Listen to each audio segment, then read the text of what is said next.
I didn't think I was gonna make a video addressing this, and I'm very sure that some of my subscribers wasn't expecting me to make a video about this either, mainly for the simple fact that I rarely get any emails involving the entire Brett Kavanaugh thing.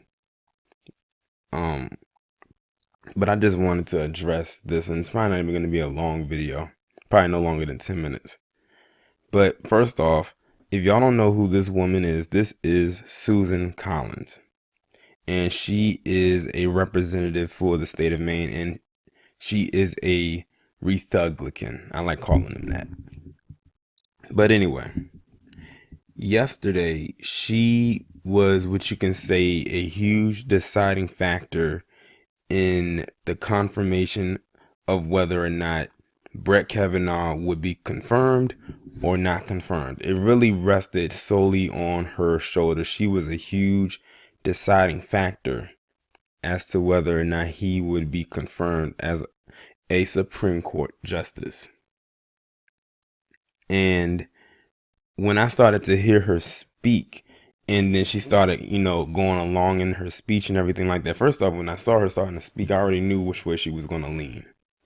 Because she is a Republican, but that doesn't mean anything because some Republicans actually went against him and decided to vote no. But ultimately, she decided to vote yes and decided to confirm him. And it was two other people, I think, what is his name? Mnuchin. Forgive me if I'm pronouncing his name incorrectly. He ended up voting yes, and I believe someone else after him voted yes as well. So it's pretty much set in stone. Brett Kavanaugh is most likely going to get confirmed. I heard that the FBI opened up some new investigation, but I don't know if that's going to have enough weight to actually, I guess you could say, pierce through what they decided. But anyway, the main reason I'm doing this video is because people seem to have forgotten that Susan Collins did exactly what a lot of white women did 2 years ago when they voted for 45. It didn't matter what 45 said about them on a personal level, or should I say more on a perverted level, when he said grab him by the pussy. As we all know, white women were the second highest group of people who voted for 45, right behind white men. As a matter of fact, they were so close to each other, they were damn near neck and neck. Now, I know the polls said they were over 50%, but I think they were well over that. They were probably close to 60%. That's a very high number. Now, like I said, 45 said all that stuff he said, and he meant that towards more so white women than any other group, in my opinion. Because that's where he caters most to. And that's who they voted for. And you had a lot of women who were out there campaigning hard for Hillary simply because she was a woman. And when you look at the stats of the highest group of women who voted for Hillary Clinton, that was mostly black women. And I asked this to black women, did you really think them white women were going to go against their men and get off code and vote against their man? And I'm not talking about Trump as their man. I'm talking about their men as the men that they lay down with every single night. Did you really think they were going to go against that? They can say what they want to say and hoop and holler about Trump is this, that, and the third. But when it came time to vote, that man put them in their place and was like, look, you need to put your emotions to the side. We got to think about our future. And Hillary is not for our future or the betterment of what's going to happen to us tomorrow, the day after that, the week after that, the month after that, the year after that. But 45 is. But truth be told, he's really not for him either, but they're just going to go along with it. So that's what they did. And Susan Collins, most likely, when she voted for 45. Remember, she's also the representative of Maine the same state where Governor LaPiece of shit has so much to say about black men coming up to that state talking about, oh, they gonna come up here and sleep with white women and get them drugged out and this, that, and the third. And I did a couple videos about him. The recent one I did about him was last month, and some wild stuff he had to say. So it doesn't surprise me that she voted the way that she did in favor of Brett Kavanaugh. And you want to know why? They know that even though Brett Kavanaugh most likely is guilty of the stuff he's being accused of, there's one thing that they do not want affected, and that is their bottom line.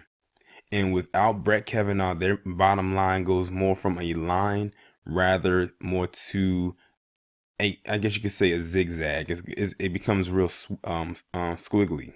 It's no longer a straight fine line anymore.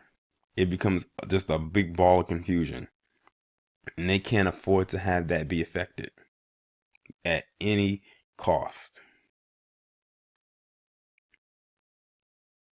And another thing, when it comes to politicians, or as I call them politicians, there's another major factor involved, and that's money.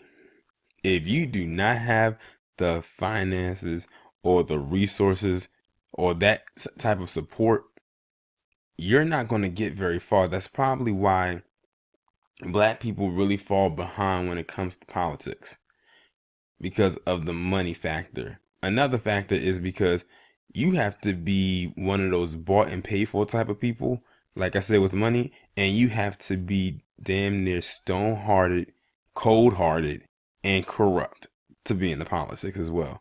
And that's another thing that a lot of black people as a collective just are not.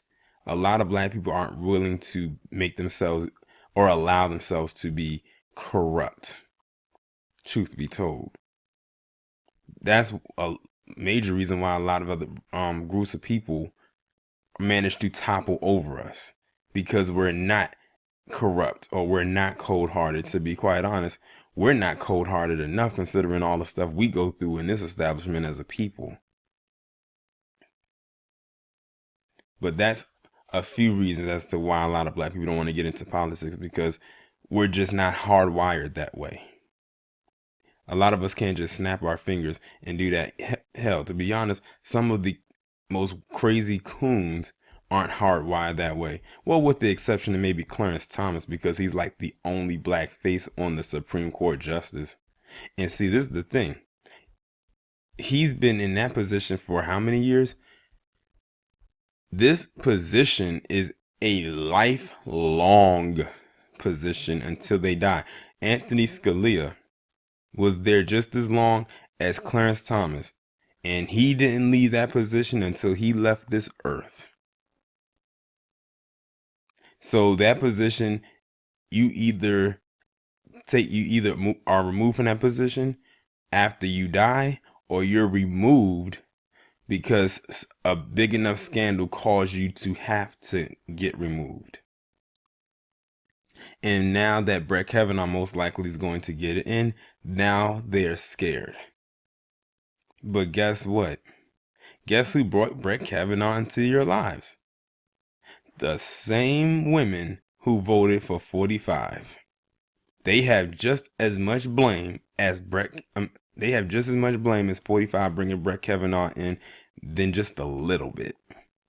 I told people back in 2016 that this vote or this election and the outcome of it was going to have a lot of regrets behind it. And a lot of people, especially them trolls, didn't believe me. I said, you won't see the after effects of it today or tomorrow or the day after, the week after, hell, maybe not even the year after. But you will feel something eventually. That's why I said I made a post on Twitter and on Facebook saying, if you are a white woman and you voted for 45, save your tears when it comes to this Brett Kavanaugh thing, because you helped get Brett Kavanaugh into the position that he's in, because he was brought in by 45, or at least one of or a few of 45's handlers. So you have just as much of a big part to play in this entire scheme than anybody else. And you have no one else to blame but yourself. So this pigeonhole that we have been stuffed into lies solely on you. But many of them will never admit that. That'll be too much like right, and too much pride will get in the way. So I say all that to say this. To those who expected Susan Collins to actually vote no are either very dumb or very naive. I knew this woman was going to vote yes in favor of Brett Kavanaugh. I knew she was. I was actually going to save this topic that I'm talking about in my live stream. I'm definitely going to bring it up again because I want more people to contribute to the conversation.